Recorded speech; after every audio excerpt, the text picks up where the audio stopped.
Depuis 1945, après l'éveil africain qui a donné naissance ou plutôt conduit aux indépendances, qui était censé libérer l'Afrique et la faire rayonner aux yeux du monde entier, l'Afrique est restée malgré tous les efforts investis par les pères de nos nations. Je parle là des efforts investis par Patrice Lumumba de 1958 à 1960 au Congo. Je parle des efforts investis par Thomas Sankara de 1983 à 1987 au Burkina Faso, ou encore des efforts investis par son excellence Muammar Kadhafi de 1969 à 2011 pour la Libye et pour toute l'Afrique. Malgré tous ces efforts investis par les pères fondateurs de l'Afrique, notre continent est resté toujours à la traîne et surtout présenté comme le continent le plus pauvre au monde financièrement. Vrai?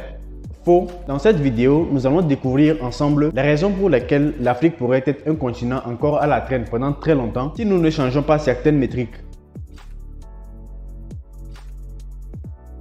Alors, personne n'est ici sans savoir qu'en Afrique, faire un coup d'État, c'est comme aller acheter du pain au marché. L'Afrique a connu tellement de coups d'État qu'aujourd'hui, faire un coup d'État, c'est devenu la norme. Depuis 1950, parmi les 106 coups d'État réussis sur 216, dites-moi combien de coups d'État ont fait avancer nos pays. Sachant qu'il faut prendre en compte que sur 106 coups d'État réussis, il n'y a que 5 ou 10 qui ont été faits de manière indépendante sans commanditation de la France. Là, nous pouvons citer les coups d'État de Kadhafi, celui de Thomas Sankara, Assimi Goïta ou encore Ibrahim Traoré. Sinon, nous savons tous que les coups d'État qui ont été faits en Afrique et surtout en Afrique francophone, ont été faits pour but de mettre à la tête du pouvoir une marionnette française qui aura pour but de faire sombrer l'économie de son pays au profit de la prospérité française. Ces coups d'État avaient et ont pour objectif premier de pérenniser le franc CFA en Afrique, alors que l'objectif premier d'un coup d'État est de destituer le régime ravageur en place et d'instaurer une démocratie qui puisse arranger le peuple. Et le meilleur exemple de coup d'État en Afrique qu'on doit même enseigner dans les manuels scolaires est le coup d'État qui a été effectué par Muammar Kadhafi. Un coup d'État effectué sans aucune goutte de sang versée à terre. Il a destitué la monarchie en place pour instaurer une réelle démocratie et lors de son règne, toutes les décisions étatiques passaient par le peuple. Et voici à quoi doit conduire un coup d'État. Un coup d'État doit conduire à la démocratie. Un coup d'État doit libérer le peuple. Mais aujourd'hui, les putschistes font les coups d'État juste pour s'accaparer des richesses de leur pays et mettre leur famille à l'abri. Et c'est malheureux de le dire ainsi, mais la presque totalité des coups d'État qui ont été effectués en Afrique n'ont jamais eu pour but de faire avancer le pays, mais plutôt remplir les comptes bancaires de ceux qui l'ont fait. Si un coup d'État doit servir à remplir le compte bancaire de celui qui l'a fait,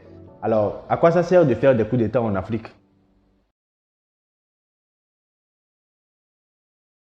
Encore un élément qui fait que l'Afrique n'avance pas et qu'elle est toujours à la traîne, c'est la corruption. L'Afrique est même présentée dans les médias, surtout occidentaux, comme le continent le plus corrompu au monde. Et c'est triste de l'avouer, mais c'est vrai. Je ne prendrai même pas l'exemple de l'État ou bien des personnes haut placées. Prenons juste les exemples qui sont autour de nous. Si je prends l'exemple des administrations étatiques ou des services étatiques qui sont à côté de nous. Déjà, juste pour l'élaboration de la carte d'identité dans mon pays, c'est un parcours de combattant à moins que tu ne sortes un billet de 5 000 ou de 10 000. Parfois, pour se faire légaliser un dossier, si tu es pressé ou si tu le veux dans l'immédiat, tu dois poser un billet de 5 000 sur table. Si tu n'as pas de billet de 5 000 ou si tu veux jouer au radin, alors tu reviens le lendemain. Et je ne prendrai pas juste le cas du Togo, mais vous savez, en Afrique du franc CFA, le billet de 5 000 ou de 10 000 est le laissez-passer à avoir obligatoirement partout où tu passes et que tu sais que tu auras affaire à un agent de l'État. Que ce soit au Cameroun, au Togo, en Côte d'Ivoire, au Gabon ou autre, pour avoir un service, si tu ne poses pas un peu d'argent sur la table, tu n'es même pas considéré. Ou si c'est devant un soldat, on te considère limite comme un criminel. Je me rappelle un jour, je roulais tranquillement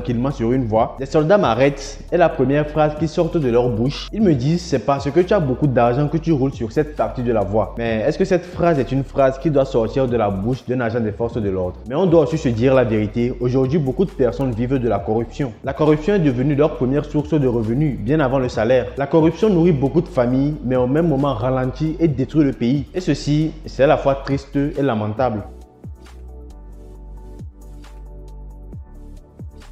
La fuite des cerveaux, ou disons l'immigration, est l'un des facteurs majeurs de la pauvreté de l'Afrique. Je ne dirais même pas que c'est l'un des facteurs majeurs, ça a toujours été l'un des facteurs.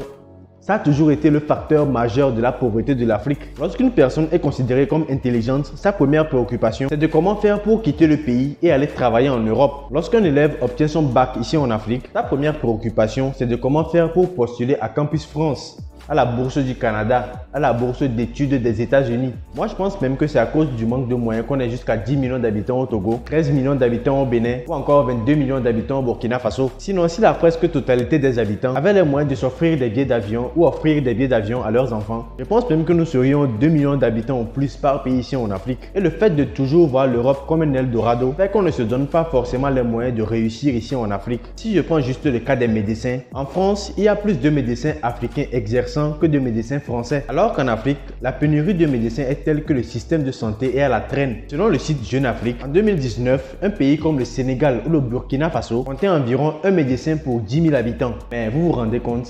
Un médecin pour 10 000 habitants, alors qu'en Europe ou en Amérique, on peut compter 10 000, 20 000, 30 000 médecins de la même nationalité qui sont en train de chercher du travail. Mais vous voyez un peu le paradoxe. Mais quoi qu'on dise, les gens voient toujours l'Europe comme la porte de sortie de la misère. Tous les étudiants africains veulent partir en Europe. Et je l'ai dit, c'est le manque de moyens qui fait encore que l'Afrique est densément peuplée. Et si l'Afrique est toujours présentée comme le continent le plus pauvre au monde, c'est forcément à cause de l'immigration entraînant la fuite des cerveaux. Mais comment pensez-vous qu'on peut remédier à cela?